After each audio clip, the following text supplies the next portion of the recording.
Coming up this week, off-screen, Ian McKellen takes on the last case of the great detective in Mr. Holmes. Jessica Biel gets literally nailed in Accidental Love. The boys are back in Entourage, or Entourage the movie, depending on where you're watching it. And Nicholas Sparks gets another adaptation in The Longest Ride. All of that to come and more off-screen.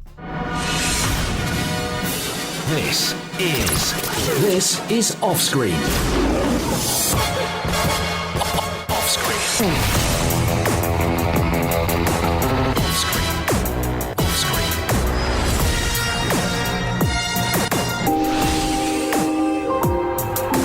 With the latest film news and reviews, this is OffScreen, the on-screen radio show. Welcome to On-Screen, I'm Van Connor. I am Kase Allen. So what have we got? Well, we know what we've got, so what should we start with? Should we start with Mr. Holmes this week? I believe let's start with Mr. Holmes, yeah, Ian McKellen. Sir Ian McKellen. We've got to include the Sir Ian. Got to get the Sir in. So, Mr. Holmes, which is the latest from Bill Condon, stars Ian McKellen as the, what is he, 93-year-old? He's 93. 93-year-old Sherlock Holmes, who is now retired to Sussex. He's a sort of isolated farmhouse in Sussex, where he has dedicated his remaining years to tending to his bees and writing a memoir to set the record straight on his final case, which in this time frame, which is taking place just sort of post-war, post-World War II, his final case has become a movie based on the works of Dr. Watson, but it's Watson's fictionalised take, and Sherlock wants to set the record straight. So what we get throughout the course of the film is a series of flashbacks that show us what really happened, as well as a sort of in-between period in which Sherlock travels to Japan to investigate Prickly Ash. With Hiroyuki Sanada making an appearance as well. I know, it's great, isn't it? Okay. So Ian McKellen in all three time periods. Basically, it's Sherlock in, I think, his 60s, his late 70s, and his 90s. Yeah. We have a clip. This is Sherlock in his oldest period, in the Sussex farmhouse period, talking to his housekeeper's young son, played by Milo Parker. Why did you do it? Sir? Break into my study. My study is my sanctum sanctorum. Private place. Before you went to Japan, I saw you writing that story. I didn't know you wrote stories. Oh, Dr. Watson, yes, he was the writer. Well, so I borrowed Mum's key and went into your study, and there it was. And how much did you read? Just to where you stopped. It was a good part, too. A man comes to Baker Street, you say you've come about your wife.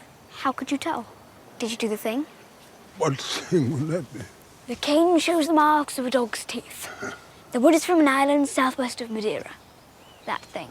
And how would you tell that a man's visit was about his wife? He wears a wedding ring? When you're a detective and a man comes to visit you, it's usually about his wife. So as Ian McKellen says there, if a man comes to see you, it's usually about his wife. So first and foremost, I was quite a big fan of this. I must say, I didn't. The advertising for it doesn't make the plot explicitly clear. It's an old Sherlock Holmes. You don't really get much more than that from the marketing. So, I mean, the interesting thing about it is, of this century, we arguably have three massive trends or fads or crazes. We've got the vampire craze / young adult literary adaptation thing. Yeah, superheroes, is that going to be? Superheroes is the other one. But then there's Sherlock. And Sherlock seems to have come out of nowhere in about the last 5 years, and it seemed to kick off with Robert Downey Jr. and Benedict Cumberbatch, and it spiralled into things like Elementary with Johnny Lee Miller. Oh, of course, yeah. But each one seems to be aimed at a different age bracket, and this seems to be the one that's aimed at the full-on adult, the grown-ups, the people who want a solid drama. And on that, I mean, it's worth noting that although it does succeed on that level, it's actually got quite a big cross appeal. In the actual Sherlock sort of fanatics are going to watch this and go, wow, actually, this is a really good idea. Have you ever seen, comic books? They occasionally do ones called The End. So you get like Fantastic Four, The End. The End. Yeah, of course, yeah, sure. And it's the demise of those characters. It's their final mission. So is that what this feels like? You could call it Sherlock Holmes, The End. The End. Not a very positive title, though. No, I don't think people would want that. Exactly. I'm not trying to insinuate this is how he dies or anything. It's not that movie. This is not the movie of the death of Sherlock Holmes. It's not that kind of thing. It's the sequel. That's for the sequel. Yeah. But no, this is very much this is in his twilight years. It's that sort of a drama. It's the retirement years of Sherlock Holmes. Sherlock Holmes, golden years. Sherlock Holmes, the almost end. Yeah, we can call it. Ian McKellen, casting Ian McKellen as an older Sherlock Holmes. It's a good idea, isn't it? Yeah, definitely. Pretty damn well, good we were selling. talking, was it last week? We were talking about him and his relationship with Bill Condon. Yeah, because it goes back to like Gods and Monsters as well. But no, he's on paper alone, his casting is just theoretically hard to beat. You can't top it. It's the sort of role that you'd put down on a desk and you would give it to a bunch of casting directors, and you know that they would only come up with one or two names before they got to Ian McKellen. Probably Patrick Stewart. Yeah, it's sort of like, do we get Brian Cox, Derek Jacobi? Michael Gambon. Michael Gambon. Oh, he'd be a good one. Yeah, you get to those kind of things. I mean, like an old curmudgeonly. Until recently, Christopher Lee. That would have been a good choice. Oh yeah, that would have been an excellent choice given how he was actually 93 as well. Yeah, he was. Yeah. But I don't think he would have been able to do the younger years quite so well. No, but anyway, so. Ian McKellen's performance is fantastic here. I mean, he's always been, one of our best anyway. Here, he reminds you why. His Sherlock has the weight of the world on his shoulders. He suffers with the sort of the burden of, I see everything. I can't ignore the little details, the things that people can just walk by and overlook. That I process that, and I have to deal with it, and it's something that no one should have to deal with. And yeah, you kind of feel for him in that way, but there is also the curmudgeon side of him, the curmudgeonly aspect of him. And it does work quite well. You've got Laura Linney as well as the housekeeper. Yeah. She's great. Great accent. Yeah. Good accent work in this as well. She's playing very much the dowdy, middle-aged, sort of downtrodden housekeeper. But the real props go to Milo Parker as the young son, who's really good. His dynamic with the older Sherlock Works really well. It is. There is this sort of... not father-son, and I don't want to say mentor-pupil aspect. Do you want to say granddad-son, maybe? Maybe grandparent. Maybe Great-uncle. Kind of like that. Yeah. But there is this sort of aspect of Sherlock getting to revisit his more mischievous aspects of himself through physical youth in the form of Milo Parker's character. Bill Condon's direction. I mean, what can you say? He's always been a great director. Steady pair of hands, always. He is. Yeah. He's not one of the great directors, but he is a great director. He's very workmanlike. That's it. He's a great director, but he's not one of the greats. Is the best way to describe Bill Condon. It's a very considered, almost theatrical sense of direction, very well balanced. John Mosby, who saw the film with me, noted that you could feasibly have performed this entire film on a stage. It would have worked as a play just as well as it works as a film, and I'm inclined to agree with him. To be honest, there's a more fluidic, sort of constantly moving aesthetic to the direction of it, which, to be fair, fits with the mysterious, dramatic elements of it. It's got a very good score by Carter Burwell, I want to say. Oh, I love Carter Burwell, yeah. Did he not do some of the Twilight movies? I'm not mistaken. He did, but let's talk about his work with the Coen brothers instead. Let's do that instead, yeah. Yeah, did the score for Seven Psychopaths as well. Yes, worked with him quite a lot. As I say, I mean, it's effectively, it is an Oscar caliber film. It's very, very well written. It's very well directed. It's got a terrific performance from Ian McKellen. I say it's an Oscar caliber film with actual recognisable branding, so it's quite rare in that. I mean, a branded Oscar caliber product happens very rarely, doesn't it? Well, that's it. I mean, I found it to be moving. It's engaging, and it's actually pretty funny as well. There is quite a comedic aspect to it. Oh, before we finish, I should mention the supporting cast, which includes Roger Allam. And you always have to point out when Roger Allam is in one of these films, because Roger Allam is always a joy to see. And when he showed up, I thought, please let him be playing Watson. Roger Allam is an amazing singer as well. Is he? Oh. He wasn't the original Javert in Les Mis, but I think it was maybe like the 10th anniversary he played Javert, and his Javert is amazing. Really good. So check it out. Check that one out. It can't be any worse than Russell Crowe, can it? Well, let's step over that. Let's step over that. Right, so what we got next? Some film news? Should we do some film news? Let's do film news, yeah. Right. Okay, so this one broke yesterday. This has been coming for a long time. This has been years. Vin Diesel's reboot of Kojak Yeah. This has been a long time coming. Got a new writer, hasn't it? This has got a new writer who weirdly is a British playwright named Philip Gawthorne, whose more notable on-screen works include EastEnders of all things. And I know. What? And he's going to be writing a big screen. That's a step up, isn't it? Where do you go for EastEnders? I know, I'll do on Reboot Kojak with Vin Diesel. I think that's... It's always been one of the weirdest can it actually happen casting choices I've ever heard of. Ever since it got announced, and obviously Vin Diesel, he's always on Facebook talking about potential. Always. Vin Diesel, like Schwarzenegger now, is very active in, you know what, social networking and action stars. That's a pairing that works. That's what happens, yeah.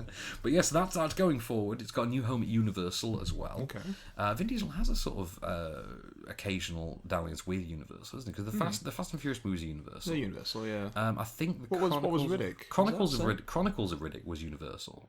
As was Pitch Black. Pitch Black was as well. The one after, just Riddick. Just Riddick. Is that Relativity? I still think that should have been the actual title. What, Riddick? No, just Riddick. Just Riddick. Just Riddick. Just Riddick. I'm telling you, Riddick and his dog would have been the title for me. Right, the Bourne news. Have you heard the Bourne news? I have, yeah. Because this only broke this Well, morning. there's quite a few different bits, really, isn't there? Well, there were. Okay, start, because there was this one where this It's got a release date. It's got a release. What's the release date? Because I've not got this. July something or other, 2016. 2016. Okay, so shooting's going to be happening pretty soon. But also, this is not going to be the Bourne Legacy sequel. This is the first timeline. This is the Matt Damon continuity. Yeah. Right. So we have now as well that Julia Stiles is returning for it. Yes. Having had her role bumped up in Bourne Ultimatum, I think it was. Yeah, it was. And now Viggo Mortensen. Yeah, the bad guy, apparently. Big bad. So I've heard. Yeah, he is, isn't it? Viggo Mortensen's going to be the villain. Actually, I could see that, because we've already had Carl Urban, haven't we? Carl Urban was one, and I can't remember who the others were. When Brian Cox was obviously the big villain of the series, who was the villain of the third one? I can't remember. It's been a long time. Right, so okay, not Vin Diesel, Bruce Willis's. I get confused. Kojak on my brain. Just got bald guys on my brain. I've got bold action stars on the brain. That's right. It is. Bruce Willis's noir detective comedy is coming up. Have you heard about this one? I have not heard about this one. This is going to be apparently like a noir detective satire / parody. No one can seem to make up a mind on which one it is, parody or satire. Okay. And it's now going to be adding to its cast. These are all in talks now. Famke Janssen, Thomas Middleditch from Silicon Valley, which I'm very happy about. Him. I like him. I want to see him in more things. Wolf of Wall Street for like a split second. Yeah, he gets his goldfish eaten, doesn't he? He's that guy. He's the guy whose goldfish is eaten by Jonah Hill. And Jason Momoa, who's going to be a leader of a gang in it. So that one, yeah. That's got my attention, yeah. Momoa's getting around the crowds. He did the Stallone movie, didn't he? He did Bullet to the Head. Head. He did the Stallone movie, so now he's got to do Bruce Willis. He's only got Schwarzenegger left to go now, I think, as well. Bullet to the Head has one of my favourite recent action one-liners. Go on, what's that? He shoots Christian Slater in the head, and his partner says, "You can't do that," and Stallone goes, "I just did." It's amazing. For me, it's got that great moment when you're expected to believe that Sarah Shahi could be Stallone's daughter, but let's you got to suspend credibility. Belief. Did you know that the Sun Kang role was originally meant to be Thomas Jane in that film? Really? That was meant to be Thomas Jane. Yeah. Wow. Go figure.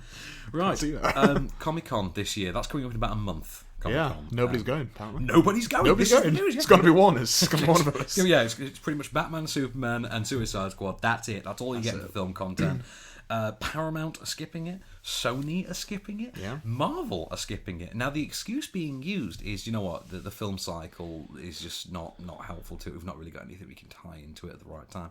You're thinking, yeah, but in the case of Marvel, their cycle doesn't change. Their cycle's been the same for years. You have something around April, May time. You have something later on in the year. Yeah, so the one that's coming later on in the year, you usually show stuff from. So in this case, shouldn't Comic-Con be showing stuff from Civil War? Or because Civil War's mid-filming, isn't it? Well, yeah, as far as I know, it's been filming for a couple of weeks now. They'll put it this way: they could have a teaser if they wanted to. Pretty easy. They could have a teaser out there. But they're not going to do it, and the actual reason that's being sort of filtered through the grapevine is that this is sort of representative of the bursting of the bubble, as it were. There's now a conscious distancing between the studios and this very involved geek culture. It's become so competitive over the years. Do you remember when Comic-Con used to be about comics? Comics. Which way though, Marvel TV is still going. So the Agents of S.H.I.E.L.D. panel and the Agent Carter panel still happening. Oh yeah. Well, I think another reason is obviously when Marvel announced Phase 3, that was their own sort of mini conference. I think that's it. They went for the Apple-style keynote. I think they'll just do keynote-style speeches. I think so. Yeah. That was made funnier by DC's one. I think, was it a week later, where they...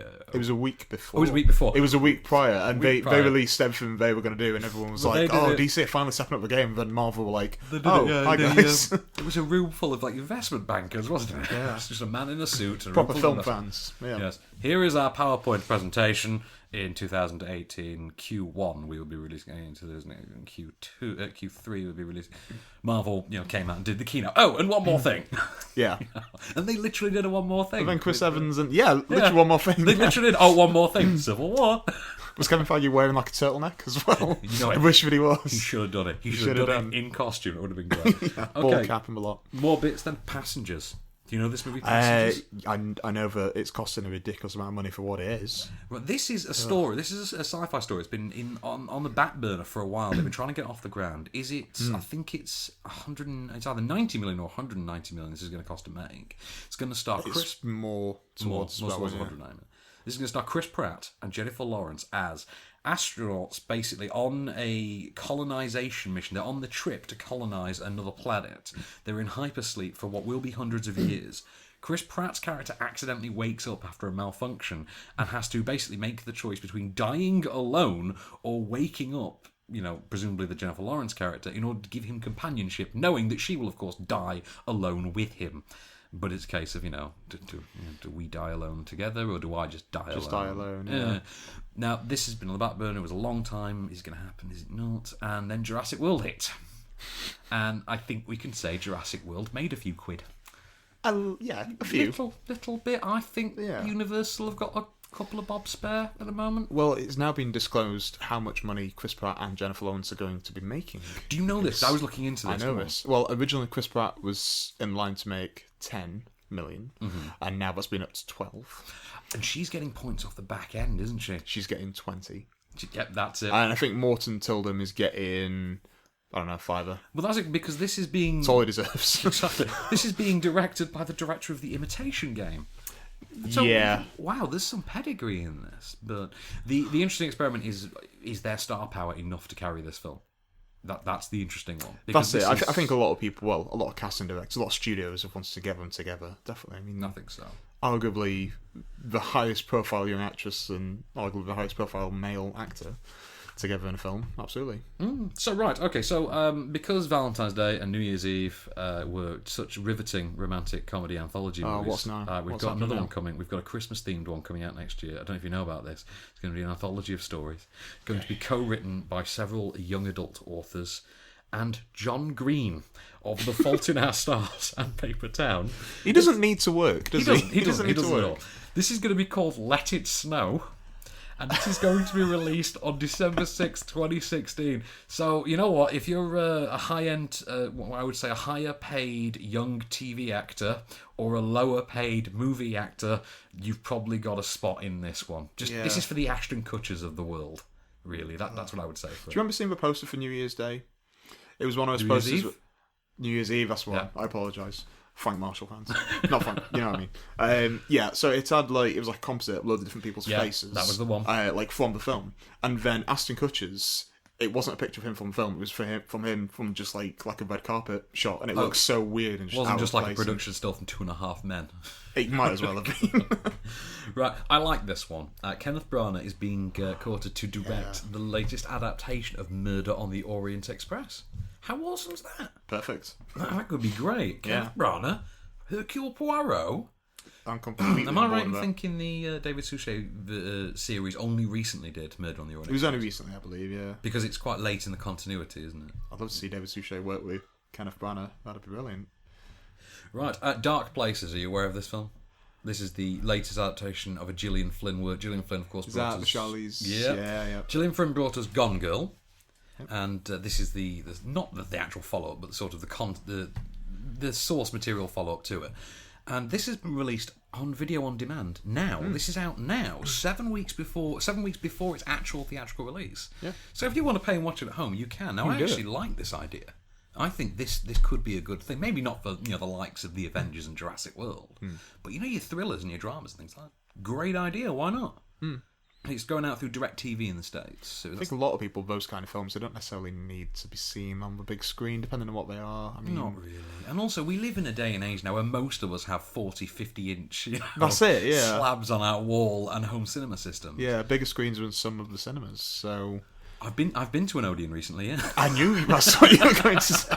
We've been to the Odeon in Sheffield. The Odeon in Sheffield is ridiculously tiny. I had a good time, though, when I watched Spyville last week. I really enjoyed it. Right, Forrest Whitaker is in talks Oh, yeah. to join All the franchises. all the franchises. So he's in talks to join The Crow, which there's more news about that one later.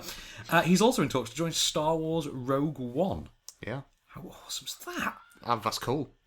But I'm completely on board with it. that is, I quite like that idea. But Who would he... The only person for the Crow I could think he would play was that police officer would guy. be the cop, Would be the cop, Ernie yeah. Hudson role in the film. Yeah, the of first course, version, Halloween Returns, we've got this as well. This is the latest reboot for the Halloween franchise, which is going to be coming out without the involvement of Rob Zombie. Because apparently they listened to us. They listened to all the fans who said, do you know what, we're perfectly fine with it, but please never let Rob Zombie make another Halloween movie again. I'll take the first one, fine. H2 is awful. Yeah, it's terrible. Well, just calling it H2 was awful in itself. But Rob Zombie, But yeah, have you heard about... I have heard. Is that coming up? That's coming up as well. Coming up. Just a tease. We've got a couple of final pieces. Woody Harrelson is going to be playing the 36th President of the United States. Lyndon B. Johnson. With Rob Reiner. With Rob Reiner who's directing. Probably one of my favourite directors of all time. It's going to be awesome, isn't it? So this is going to be Rob Reiner's LBJ. I can't wait. That sounds That's awesome. cool. Yeah. Let's see. We've also got one final piece. Jason Mantzoukas. A low-profile comedic actor. He's one of those that you'd know from. He's in The League and Modern Family turned up in. He turns up, yeah. He's in Parks and Rec a little bit. Yeah, They Came Together. He was in that. Oh, as he's well. really funny, man. He's the one who got kicked out the window in They Came Together. Well, He's in negotiations to join the upcoming suburban casino comedy The House with Amy Poehler and Will Ferrell. Yeah. Which, if you're not familiar with it, is the story of a married couple who accidentally lose their daughter's college fund and to replace it, open an illegal casino in their basement. Great. What can you say? That's got a good Will Ferrell, premise. It's got Amy Poehler. This is going to be great. I think those guys will really work together. Absolutely. Yeah, I could live with that. Yeah. This could be pretty funny.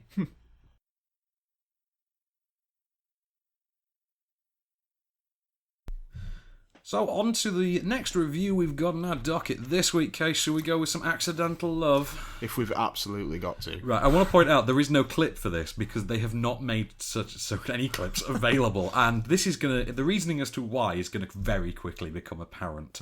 So, right, shall we just do the plot first and foremost? This is the story of Alice, played by Jessica Biel, who is a roller skating waitress in small town USA. Indiana somewhere. Usual. Don't matter. Could be Iowa, Idaho.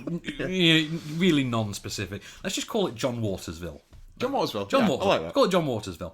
So she's a roller skating waitress in John Watersville who, whilst on a dinner date with her cop fiance, played by James Marsden, accidentally gets shot in the head with a nail gun. The movie was originally called Nailed for this reason. Much better title. It was a better title. Now, the nail is left in her head when it's discovered that she doesn't have insurance, health insurance, and as a result, the hospital will not conduct the costly procedure to remove it. The nail staying in her head causes psychological instability, which results in periods of heightened sexuality, anger, depression. Am I on the right track? Yeah. Basically intense mood swings, but it's sort of fixed mood swings. So she gets whacked on the head and she's effectively hypersexual until the next time she gets whacked on the head, and then she's angry. And so on and so forth. But because she's been denied the procedure to remove it, she immediately takes to Washington, D.C., to fight for the cause of a reformed healthcare bill that will cover the costs of procedures for what are determined to be bizarre injuries. Literally, that's the term used, bizarre injuries. And she enlists the help of a young congressman, a young sort of vacuumed moralist, I want to say. Yeah. Morally challenged congressman. Morally challenged. Played by Jake Gyllenhaal with the widest eyes this side of Nightcrawler, who agrees to sponsor her bill only if he can tack it onto the underside of another bill that supports the funding of a military base on the moon. This is the point where I would say here's a clip. But there isn't a clip because the distributors have not made one available. And the reason the distributors haven't made one available is because I think they're kind of hoping that no one notices this film exists. Yeah. Do you even want to hear a clip? No. Nobody would want to hear a clip after that description. So, 30-second history on this one, shall we? David O. Russell started making this. David O. Russell, of The Fighter, of Silver Linings Playbook, of Three Kings, of American Hustle, of I Heart Huckabees. Great film. Yeah, who started making this film in 2008. Straight after I Heart Huckabees. Due to financial instability, he was forced to stop and start production. Is it 4 or 6 times? Because I hear different versions. I heard he was even more than 6. Well, eventually he just gave up. 2010, he chucked in the towel and he demanded they take his name off of it. He wanted the film dead, buried, no more. He washed his hands of it. The actors were sent packing. That was it. It has now been stitched together. The missing footage shot by anonymous people. This is the thing. Anonymous people. And the directorial credit is given to Stephen Green, who is in fact David O. Russell. But because you're not allowed to put Alan Smithy on a film in 2015, they had to put Stephen Green. He doesn't want the film to exist. The actors don't want the film to exist. And it quickly becomes evident why. This is a mess of a film. And you hear stories all the time about films with troubled productions. This is most definitely the one, isn't it? Yeah. This is absolute chaos incarnate. It's dishevelled. It doesn't make a lick of sense. Every performance by every actor in it seems to be aimed at a different film entirely. I don't know quite what Tracy Morgan's performance is for, what film he thinks he's making, what film James Marsden thinks he's making. James Marsden's really out there. Yeah. And then you've got Jake Gyllenhaal and the weird thing is, the closest thing I can find to a unifying idea behind the film is they all thought they were making a John Waters type film. Because there is somewhere underneath it the bare bones of a satire on the American healthcare system. However, it is really the bare bones, and those bare bones have been picked clean by, I think, all the financial raiding going on. There's very little in the way of coherent sense to the film. It isn't funny. It's got cameos by actors who really should know better. The likes of... Why was Bill Hader there? Bill Hader. Bill Hader was there for Kirstie Alley. Oh, yeah. Kirstie Alley as a at-home brain surgeon. Yeah, / cow surgeon. And she's a vet who agrees to operate on her in the comfort of her own living room. Yeah. I remember the camera, it shoots from this really bizarre angle. And I just... it was incomprehensible to me. It was. It's an ordeal as well, isn't it? It clocks in just under 2 hours. Well, I managed an hour. It's bad. I very, very rarely don't finish a film. So, well done, Accidental Love. It's not the worst film I've seen this week. The worst film I've seen this week is not for review. It is the FIFA movie United Passions, which I really hope gets a theatrical release so we can review it sometime soon. Oh, God, I watched the trailer for it yesterday. It's a masterpiece of awful. It is worse than Accidental Love, but Accidental Love is genuinely the worst film out this week. Yeah. So, right, competitions then, before we cut to the break. If you go to OnScreenFilm.com, every week we have competitions going on our site. This week we're giving away Minion goggles for the release of Minions, which is next Friday. We're actually giving away Minion goggles. You see them in Toys R Us? Yeah, you know the kind you got those. They're like glasses. Yeah, with little light holes, and you can look like a minion. I imagine there's like Jurassic Park goggles. I really love Jurassic those. Also Universal have, strangely. Universal have a thing with goggles. But yeah, if you want to win a pair of Minion goggles, pop along to onscreenfilm.com. You can go in the competition section. It's on the front page, or you can actually go into the competition section. Enter on there. Minion goggles giveaway. With the latest film news and reviews, this is OffScreen. Welcome back to OffScreen. So next up on the docket, I think we're going to review... there's that film out, isn't there? With the boys. With the boys. The boys.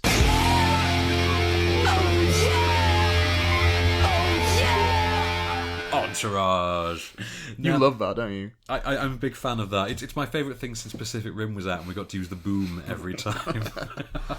Cool. But Entourage is upon us. Right, how best to describe Entourage? Because this is really aimed at the fans. This is not aimed at anyone else. Right, how to describe Entourage? This is the fictionalised. It's a character based on Mark Wahlberg, on his early career exploits. Not his early life exploits, because you couldn't make a show out of that. This is the story of Vincent Chase, a successful Hollywood star, and his three friends. His manager E, his driver Turtle, and his failed actor brother Johnny Drama, and their exploits in Hollywood.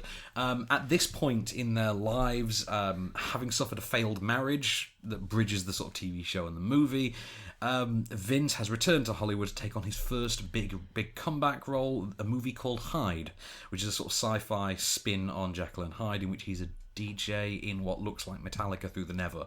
If you can imagine such a thing. Yeah.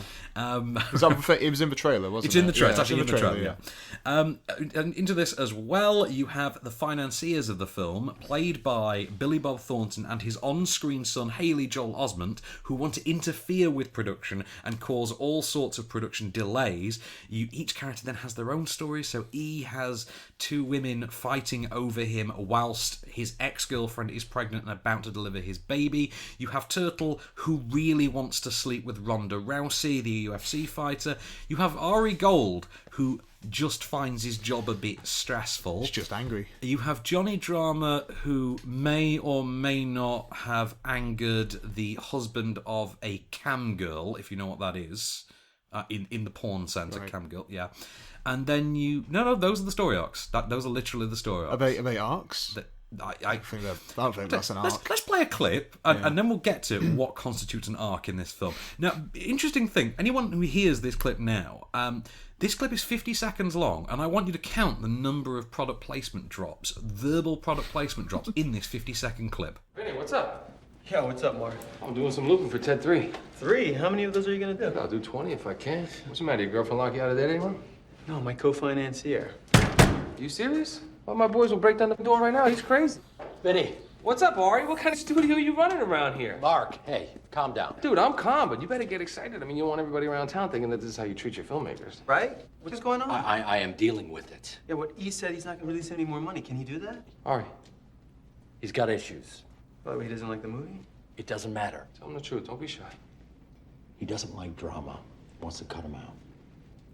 Johnny? Yeah. I'm doing my reality show at Wahlburgers right now at A&E. If they try to cut out my mother, I'd kill somebody. Even if she sucked as bad as drama probably sucks.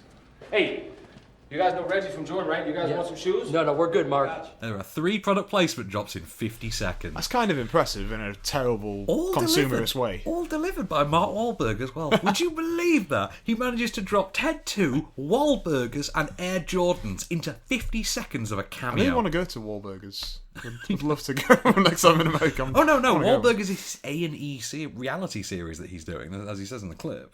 It's about the restaurant. It's a restaurant, isn't it? Him and his brother do. I want to go now if it is. Yeah, definitely. Right, so we're digressing anyway. We are digressing. So, of course, the logical comparison point for this is Sex and the City, which was also an HBO series about a bunch of friends hanging out, and that became a movie that was fairly successful as well. That begat a sequel. That most of us would rather die than remember anytime soon. This has the opposite problem to Sex and the City, which is, quite frankly, it never took off in the UK. And so where's the audience for this? It's only going to appeal to fans anyway. Even people who know of the brand will only see the movie if they've seen the series. And the problem with the film is it does not work unless you're a fan of the series. It doesn't work as a self-contained film because, frankly, it isn't a film. There is no film in this. There is no conflict. There is no drama. There is no suspense. The closest thing the movie has to an antagonist is Haley Joel Osment's character, who is played in the most cartoonish way imaginable. And I've seen Tusk, so I'm very aware of what Haley Joel Osment can do if he puts his... I've seen what he looks like now. He's not a very deranged mind, formidable-looking dude, really. Not really. He reminds me an awful lot of... Who's the classic Warner Brothers animated rooster?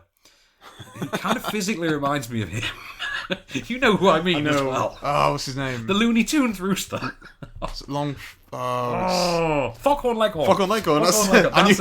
Kind of reminds me of Foghorn Leghorn. Oh, I'm never going to be able to unsee that. Right. I mean, it is a clear-cut case of one for the fans. The transition from HBO to the big screen manages to showcase the best and worst qualities more than ever before.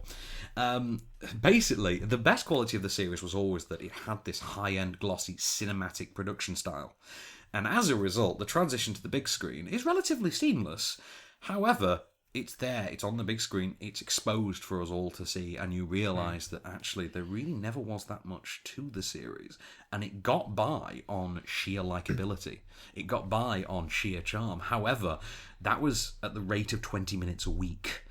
I think if you asked people to sit and watch 2 hours a week, they may turn off. And I was one of the people who said when the series was going, why is this not a 45-minute episode show? Why is this 20 minutes? It would work better as it. I'm kind of glad. It's a case of be careful what you wish for, because it turns out a little bit of Entourage goes a long way.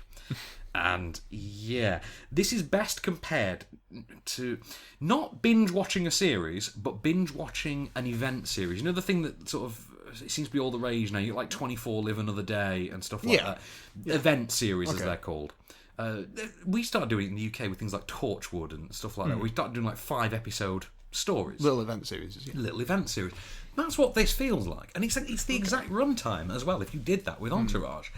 And the problem is that because of that, it doesn't help that all the story arcs and all the character arcs within the film are 20 minutes long. So it just feels like 5 episodes then. Just a case in point, this isn't much of a spoiler because this is quite prominent in the trailer. There is a mention in the trailer of sex tape. So you think, okay, so one of the storylines in the movie is going to be that there's a sex tape of one of the characters. Right, that's Johnny Drama.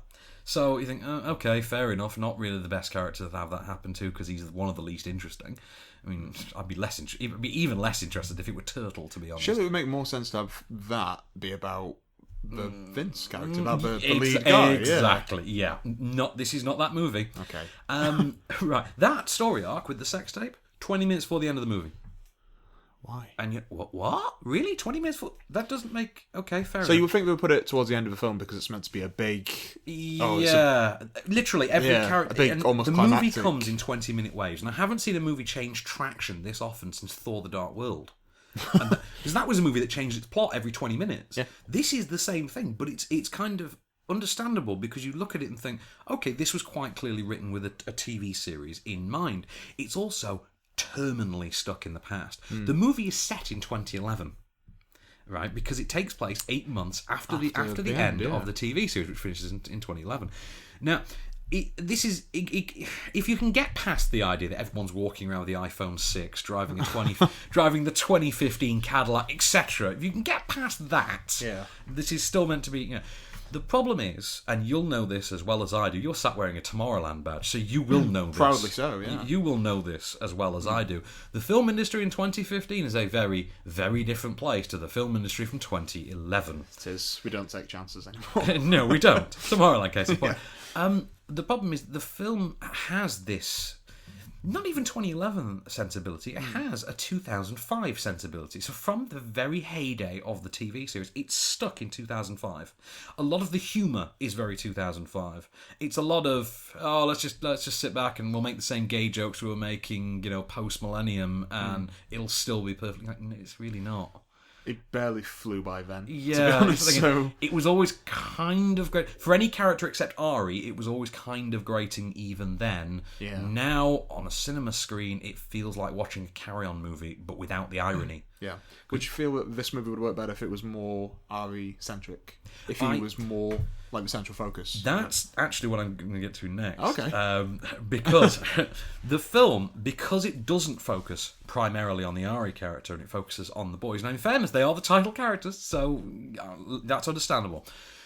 The problem is the boys are kind of detached from the film industry side of it, and as a result, there is no satirical edge to it whatsoever. It's a very, very toothless film. It has no nerve whatsoever. So rather than use the golden opportunity they have, which is, do you know what? Here's our chance. We're going to take shots at Marvel. We're going to take shots at shared universes, young adult franchises. We're going to do that. So much has changed just since 2011. Since 2011, yeah. And it's quite obvious this was written then. Very, very obvious, because you think, where are the gags about, another teenage vampire movie? Where's the gag about, every teenage movie has to involve factions and segregating society, and also there's a lot of comedic mileage. Vince stars in a superhero movie in this. And yet there is no talk whatsoever about, okay, you have to sign a 9-picture deal, you're going to have to appear in this other movie.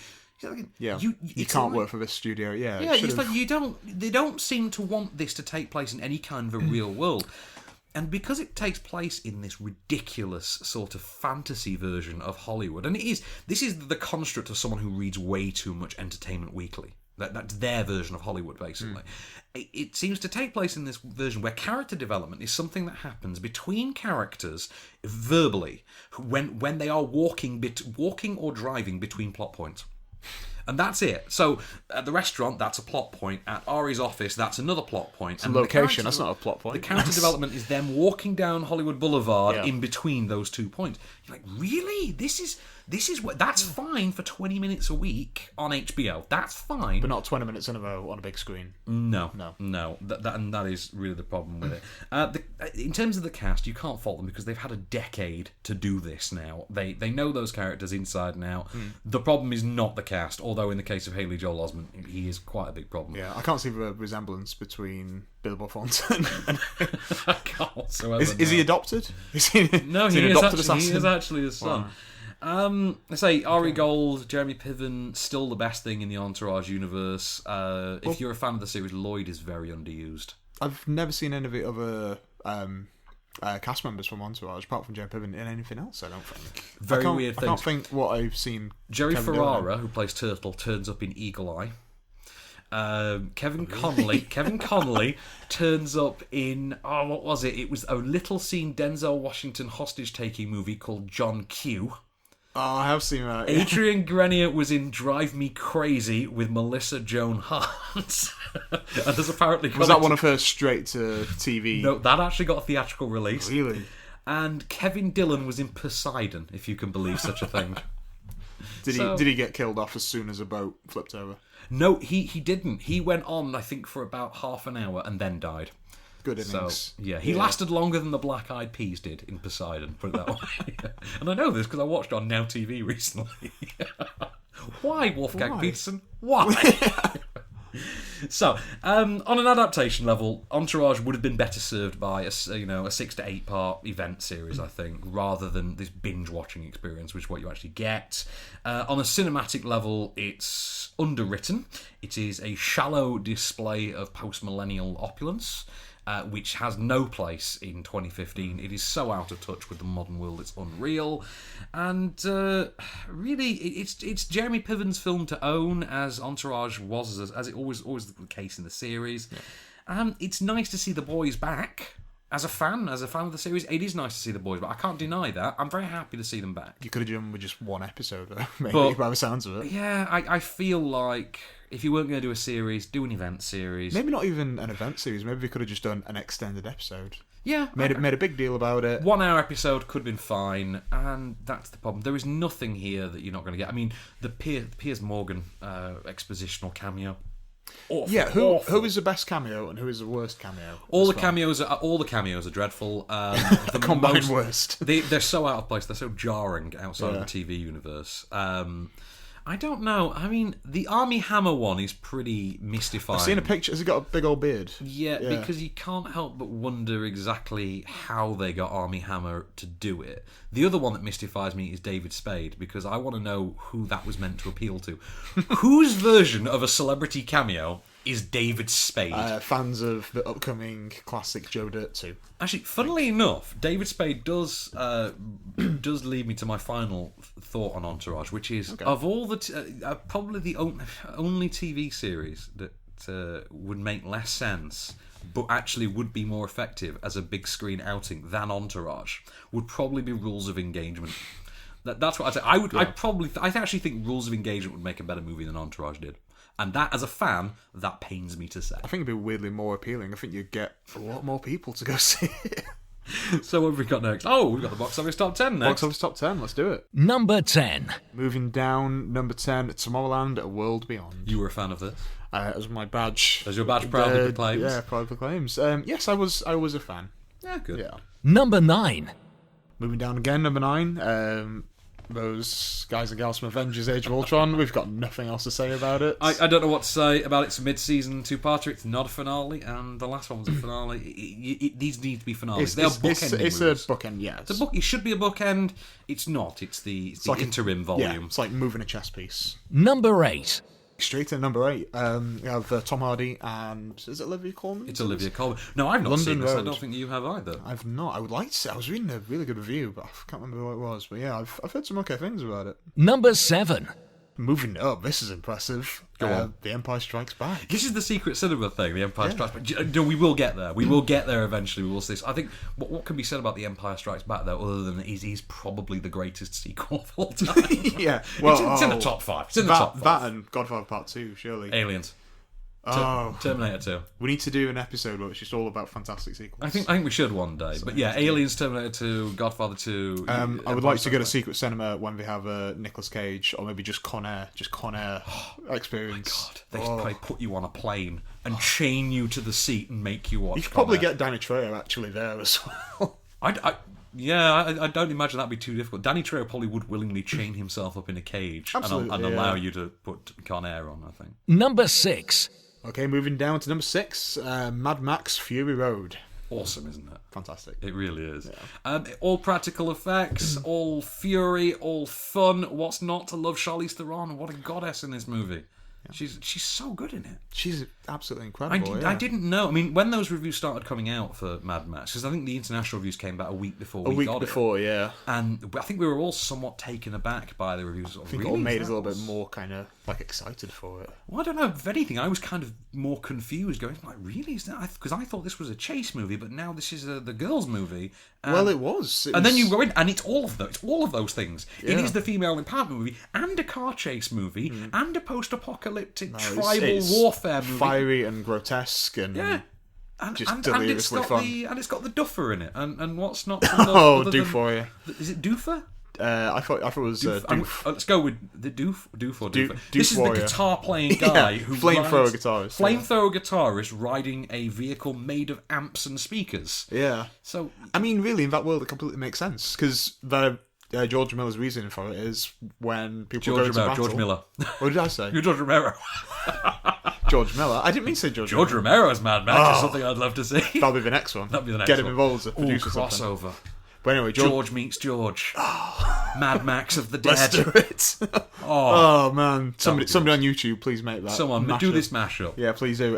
George Miller. He said that his reason for it, you would have like people like battle drums and stuff. Well, exactly. War. It makes complete sense in that context. Yeah, you're right. It's excellent. Number 5. Non-mover. Number 5, Pitch Perfect 2. You weren't a fan, were you? I wasn't a fan. No, I wasn't a fan either. I like the first one. The second one just it has nowhere near the heart, nowhere near the wit, nowhere near the humour, and yet we've got a third one to come. God help us. Because it's done brilliant business. Apparently it's done really well, so you know what? Get your sequel, but please make a bit more effort with the third one. Number 4. Insidious Chapter 3 is moving down to number 4. Well, I liked it. I thought it was a decent standalone little supernatural chiller. Not too high concept, not too small concept. It is a haunted apartment style thriller. Yeah. Horror thriller. I liked it. I think Lee Whannell's directorial work on it is actually far more impressive than you'd expect of him. Although he has spent enough time in this genre to really make a good go, I think, by now. Because he's been in the horror genre for, 15 years? Yeah, he's been in every one of these films. He has been in every one, but I mean, it's been between 10 and 15 years he's been in the horror genre. So his directorial debut, in fact, is overdue, if anything else. It's pretty solid. Number 3. Oh, you love this one. San Andreas. So, who are we going to call? Everybody. But now what will we do? We must rebuild. It is great, isn't it? I think every movie should American flags. American flags, we must rebuild. And it's not really funny because you kind of know that that's the end of the movie. Yeah, just leave your brains at home, people. It's one of those movies. It's a movie that you actually watch and you think, do you know what? I can't wait for the Honest trailer for that one. Yeah, I was having a conversation with someone saying that actually. It is that kind of film. You think, God, the Honest trailer for this is going to be fantastic. Yeah, but those guys are big friends with Rock, aren't we? Yeah, well, he does a lot of stuff for Screen Junkies, but no, I like San Andreas quite. It's a good, fun, old school disaster movie. You know what? It's one of those just load up on popcorn, get the 2-for-1 hot dogs, have a great time. Yeah, just go in with the biggest frappuccino you can carry. Yeah, and just chill. Just chill. They got this, okay? They got this. just lay back in your seat, switch off. They got this covered. They got this. Rock's got this. Number 2. Moving down from number 1 to number 2, we have Melissa McCarthy film Spy, which I liked. I know you liked it, but you didn't love it. I wasn't in love with it. Statham was great. Peter Serafinowicz is definitely one of the weakest links of that particular film. I think it's hard to disagree with that. And indeed, it's a shame because Peter Serafinowicz seems to keep doing this now, which is getting a bit annoying. Like Guardians, just pop up in a small capacity. It was kind of hammy in Guardians of the Galaxy, and he only had about 4 lines in that. Yeah, despite being Nova Prime. Yeah, exactly. Well, no, he wasn't Nova Prime. He was Nova Prime's sort of head guard. Yeah. He? But no, I liked it. I thought Jason Statham is fantastic in it. It's hard not to agree with that one. I like Paul Feig writing. Melissa McCarthy, very funny in it. Number 1. And straight in with a T-Rex. Number 1, Jurassic World. How can you disparage Jurassic World? I think it is. We said it was the first truly great Jurassic Park sequel. Yeah. I loved it. I thought it was terrific. It's so much fun, and it does take you back to that sort of romping adventure survival thing of the first movie. Yeah. And it's as good as we're going to get for a Jurassic Park sequel, I think. So. I mean, don't get me wrong, I'm not saying it's the greatest movie ever, and there are people who are doing that very fashionable people hate it. thing. Some people really just like, it's nothing like Jurassic Park. And of course it's not. It's so bad. It's actually like, shut up. You know, it's not meant to be Citizen Kane, and it's not meant to be the original. It's a follow-on to the original. It's a reboot. You know, it's not ever going. No one's trying to replace the original. I could pick flaws in it all day. You could pick. I would rather just think, oh wow, I had a great time. I would rather just have fun with it and try not to focus on Vincent D'Onofrio and his hey how you doing? I'm Vince. I want to militarize raptors. Yeah. You want coffee? No, I want to militarize raptors. I'd rather you can pick things like that to pieces. But you know what? It's a Jurassic Park. It was the first truly great one. Let it be. Yeah. Sit there, enjoy it, see it on the biggest screen imaginable. The end. So well said. So on to our final review of the week. Then moving on, The Longest Ride. The Longest Ride. So the latest from a Nicholas Sparks adaptation. And did you know this is based on his 17th romance novel? His 17th case. In fact, the less I know about him, the better. Really. Yeah, his 17th. Wow. Does it differentiate from his natural pattern? Right. When you hear the concept for this one, just write a sci-fi novel or something. Just do something out of the box. Right. This is the story of a mismatched couple. She's a spunky college girl from New Jersey living in North Carolina. Okay, fair enough. He is a rodeo bull rider in North Carolina. They become a couple on on one of their dates. They happen upon a car crashed at the side of the road in the rain, from which they rescue an injured Alan Alda. And with him a box full of letters which he's now too blind to read. He of course gets the young lady of the couple, played by Britt Robertson, the guy being played by Scott Eastwood. I say that again, Scott Eastwood. He gets Britt Robertson to read the letters to him, through which he relives his own relationship with the love of his life back in World War II era North Carolina, when he is played by Jack Houston and she is played by Una Chaplin. Here is a clip. Right, the goal is pretty simple. All you gotta do is hang on for 8 seconds. Wow, there's nothing to it. Some bowls are nice like that.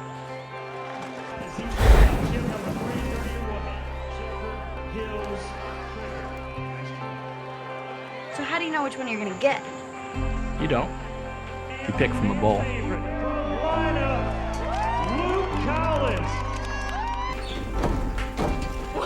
Whoa!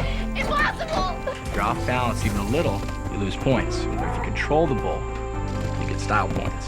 that how you do the hand? That?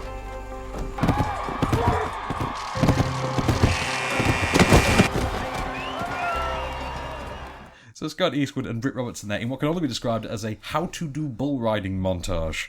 So there's not enough of those. There are not enough of those. It's not a montage you see an awful lot of. So on the one hand, you have bull riding, you have World War II, you have mismatched couple, you have North Carolina flannel shirts and lakes. Got our lakes. It's got to the stage now where the concept for these Nicholas Sparks adaptations seems to be created entirely by randomly chucking darts at a wall full of post-it notes, each of which contains a different random concept or idea.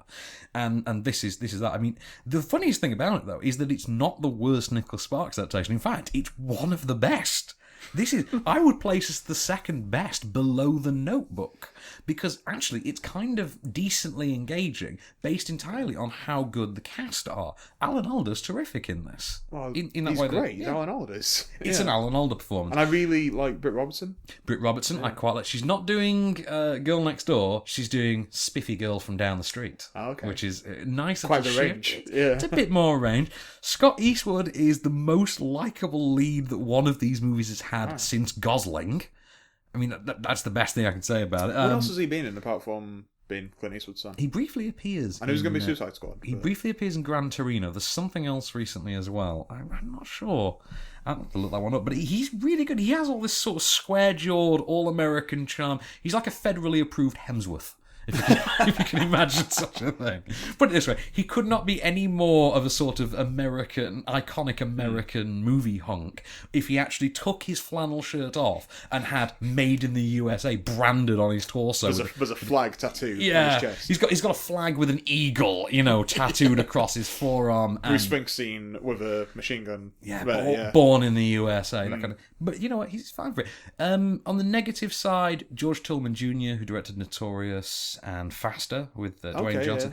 Yeah. He seems to be on TV movie mode here. It's very high definition filming, but in soft focus. There we go. Which always looks weird. Some of the early scenes set in the past, he's gone for this weird, patronising sepia tone look, which you're thinking, because we wouldn't have known it was set in the past. Otherwise, thanks for that. Yeah, the shorthand for this is in the past, FYI. Really? Not the fact that you're narrating it and telling us a story that isn't taking place. Never mind. Okay. The problem with it is you've got the World War II... not the World War II. So you've got the story of the young Alan Alda character, the Jack Huston character. You've got that relationship, and then you've got the present-day relationship. Both of which are fully fledged and perfectly fine movies in their own right. But they lead to this 2-hour-long film, which just feels long and overbloated. A bit laborious. And a bit too... Yeah, laborious. Yeah. That's the term to use. Aside from that, it's not hard to enjoy it, to be honest. You're not going to come out of it thinking, it's brilliant. But you know what? You'll come out of it thinking, it's perfectly fine. You might feel slightly shallower about yourself for doing so. But you know what? It sounds like a very likeable cast, right? But that's it. It's the cast. Yeah. And the cast make up for this weird, mystifying mishmash of completely disparate elements that are going on within it. Cast are all superb. There have been, and there will continue to be, worse romance tales out in theatres this year. Probably connected to Nicholas Sparks. But, you know what? In this particular case, if you absolutely must have one of these sloshy romance tales, why not just take Nicholas Sparks? You know what? Fine. Okay. So, film of the week. I think this week, I'm going to give it to Mr. Holmes. Yeah, I thought you were going to. I mean... It's kind of an easy not a lot of competition, is it? bit of a low week. Next week, though. Ooh. I've got high hopes for next week. Half of these we're not going to get released where we are anyway. So let's have a look at what's actually out next week. 51 Degrees North, that's a documentary. We've got Concrete Clouds, I know very little about that. We've got Everly, which is the Salma Hayek action film. Of course, yeah. We've got Everyone's Going to Die, which sounds like a very cheerful movie. Very cheery. We've got Going Clear, Scientology in the Prison of My Belief, which is a documentary about having emerged from Scientology. We've got Hippocrates, I know nothing of that. Hustlers Convention, which I really hope is what it describes. Yeah. The Keanu Reeves, Eli Roth tale, Knock Knock, is out next week. Yeah. That could be quite good. It could be quite good, but it seems to have left for marketing very, very late. We've only just released a poster. I only saw the trailer last week. Yeah. I'm like, okay, that's kind of interesting. Which kind of looks like funny games or hard candy. I really enjoy funny games. Yeah. Minions, of course, is out next week. We've got that to look forward to. And don't forget, go on our site, Minions Goggles to give away. We've also got The Overnight, With who is that? It's Adam Scott, isn't it? Adam Scott, Taylor Schilling from Orange is the New Black. Jason Schwartzman. I'm going to be seeing it tomorrow. You are. We've got She's Funny That Way with Jennifer Aniston and Owen Wilson. Slow West with Michael Fassbender. Ben Mendelsohn, Yeah. We've got Station to Station. I know very little of that. We've got That Sugar Film, which I'm hoping we get to see, which is the documentary about sugar. Is it just called that? It's called That Sugar Film, which is a documentary about the purveyance of sugar in modern marketing. And we've got documentary The Wrecking Crew as well. So that's quite a lot of films. Don't forget, check out the site for our competitions. More up-to-the-minute news, including the news we didn't get to on this show. So, this has been a Candystore production for OnScreen. I've been Van Connor. I've been Kase Allen. And we'll be back next week. See you then. Just show me the way to get out of here, and I'll be on my way. You've been listening to OffScreen. For more news and reviews, visit OnScreenFilm.com. Okay, cut. That's a wrap.